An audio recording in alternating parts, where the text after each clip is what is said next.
Hi అండి, welcome to ఈ అమ్మ చేతి వంట. ఈరోజు రెసిపీ ఏంటంటే మెదువడ, అంటే మినపగారెలు అంటారు.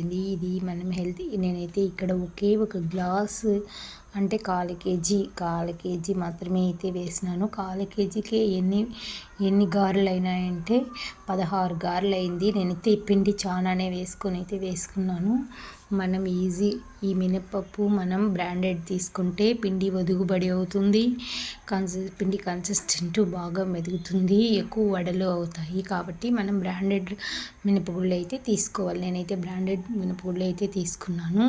ఇవి చాలా లావుగాను వచ్చినాయి. పిండి అయితే వడ కూడా ఎక్కడ గట్టిదనం లేకుండా మెత్తగా స్పాంజ్ లాగా ఉంటాయి. ఇలాంటి వడలు మనం ఎన్నైనా తినచ్చు. మా ఇంట్లో అయితే ఈ మెదువడ చేస్తే ఒక్కటి కూడా పెట్టరు, అంత టేస్టీగా ఉంటాయి, తినేస్తారు. ఎంత చేసినా 1 కేజీ చేసినా ఒక వడ కూడా మిగిల్చరు. ఈ వడలే తినేస్తారు, టిఫిన్ కూడా ఏమీ తినరు, అంత బాగుంటాయి ఈ వడలకు. నేనైతే మామూలుగా ఈ వడలు చేసేటప్పుడు కొన్ని ట్రిక్లు అయితే ఫాలో చేస్తాను. కరివేపాకు ఎక్కువ తినరు కాబట్టి పిండి రుబ్బేటప్పుడే పిండిలోనే కరివేపాకు మిక్సీకి వేసి వడలు చేస్తాను. ఒకవేళ కొత్తిమీర మనం కూరలో వాడితే కొత్తిమీర మనకి హెల్తీ అయిన డిష్ కాబట్టి కొత్తిమీర కూడా వేసి ఇందులోనే గ్రైండ్ చేస్తూ ఉంటాను. ఈ విధంగా తినని వాటినన్నీ గ్రైండ్ చేసి అయితే వాడుతూ ఉంటాను.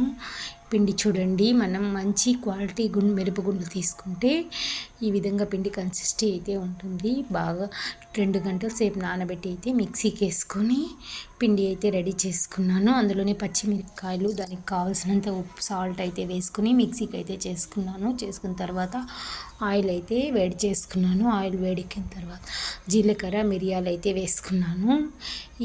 ఈ మంచు కాలంలో మిరియాలు తినడం వల్ల గొంతు నొప్పి, దగ్గు, జలుబు లాంటివి రాకుండా ఉంటాయి కాబట్టి నేను ఇక్కడ మిరియాలు అయితే యూస్ చేస్తున్నాను. మనం ఆనియన్ కూడా వేసుకుని చేసుకోవచ్చు, కానీ నేను ఎక్కువగా మినపగారెలకైతే జీలకర్ర, మిరియాలు అయితే వేస్తూ ఉంటాను. మసాలా వడకైతే ఆనియన్ అయితే ఎక్కువ వాడుతూ ఉంటాను. ఇక్కడ పచ్చిమిర్చి కూడా వేసి రుబ్బినాను కాబట్టి మనకు పచ్చిమిర్చి అయితే బయట తెలియదు.